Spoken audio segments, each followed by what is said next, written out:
தெளிவாகும். நீங்களும் தெளிவாங்க. ஒரே ஒரு விஷயத்தை சொல்றேன்.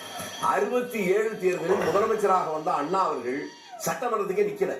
அவர் பாராளுமன்றத்துக்காக நின்னாரு, ஜெயிச்சார். அதற்கப்புறம் சட்டமன்ற உறுப்பினர்கள் தேர்வுல அவரை முதலமைச்சராக்குறாங்க. அவர் முதலமைச்சர் பதவி பிரமாணம் நடக்குது. அப்படி நடக்கிற போது திருமலைப்பள்ளி ரோட்ல இருந்த காமராஜருடைய இல்லத்துல அவர் இருக்கலாம் அமைதி அமர்ந்து இருக்கிறார். அவரை சுத்தி முக்கியமான 15 பேர் நிக்கிறாங்க. எல்லாரும் போச்சு இப்படி நாடு நாசமா போச்சு, கூத்தாடிகளுக்கு பின்னாலாம் நாடு போயெல்லாம் பேசிட்டாரு. அமைதியா கூத்தாடிகள் ஏன் கேள்வி வருது? சொல்லி முடிச்சிடுறேன், அப்புறமா புரியுது. கடைசியா கேளுங்க, அப்பதான் சரியா வரும். ஏன்னா கேட்கிற மக்களுக்கு புரியும். இது அமைதியா ஒண்ணுமே பேசாம உட்கார்ந்துருக்காரு காமராஜர். அந்த நேரத்துல ஒரு போன் வருது. போன் வந்தோடனே அதுக்கப்புறமா போன் எடுக்கிறாரு. எடுத்து கேட்டோடனே அவர் ஒரு மாதிரி இருக்காரு, முகத்தை துடைக்கிறாரு, துண்டு எடுத்து தோல்ல போடுறாரு, வெளியில வர்றாரு. காமராஜர் வந்து ரோட்ல நிக்கிறார். யாருக்கு ஒண்ணும் முடியல, அவர்கிட்ட கேட்க முடியல. அந்த நேரத்தில் ஒரு கார் வருது. கார் வந்தோடனே இவரே ஓடி போய் கார் கதவை திறக்கிறார். உள்ள இருந்து ஐயோ என்னையா நீங்க கதவை திறக்கிறீங்க? இறங்கியது முதலமைச்சர் ஐயா. உடனே இவர் சொன்னாரு, ஏன் பதறீங்கன்னு. நான் அண்ணாதுரை கார் கதவை திறக்கல, தமிழ்நாட்டுடைய முதலமைச்சர் கார் கதவை திறந்தேன். ஏன்னா முதலமைச்சர்னா என்னன்னு எனக்கே தெரியலன்னா மக்களுக்கு எப்படி தெரியும்? அதுக்காக 2 பேரும் உள்ள போறாங்க.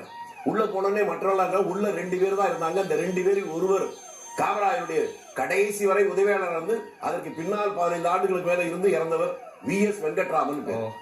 அவர் பக்கத்துல இருந்தார். அப்ப நடந்த சம்பாஷணை சொன்னாலே இந்த விவாதம் கூட சரியா போவதுக்கு பயன்படும். அப்ப அண்ணா அவர்கள் சொன்னது, ஐயா நாங்க ஜெயிச்ச ஆட்சியை பிடிப்போம் நான் நினைக்கல, அதனால்தான் நானே எம்பியா நின்னேன். 10 சீட்டு தான் கூட வரும்னு நினைச்சேன். வந்துட்டதுனால இப்ப ஜெயிச்சதுனால இப்ப நான் வந்து முதலமைச்சர் வந்திருக்கேன். நிர்வாகத்தை பற்றி எனக்கு ஒண்ணும் தெரியாது, அதனால நீங்க ஆலோசனை சொல்லணும் என்று சொல்லுகிற போது காமராஜ் சொன்ன வார்த்தை, ஏன் நம்பிக்கை இல்லாம பேசுறீங்கன்னு. படிக்காத நானே ஒரு ஆட்சி பண்ண முடியும்னா MA படிச்ச உங்களால முடியாதா? Double MA. அதாவது நீங்க உங்களால முடியும், நம்பிக்கையோட ஆட்சியை தொடருங்க.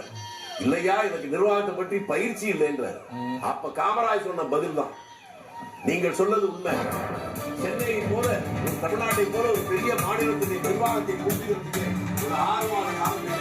ஓகே, இப்ப இந்த நிலையில ஒரு முக்கிய செய்தியை பார்க்கிறோம். சட்டமன்றத்துல மெஜாரிட்டியை நிரூபிக்க தயார் அப்படின்னு விஜய் சொல்லியிருக்கிறாரு.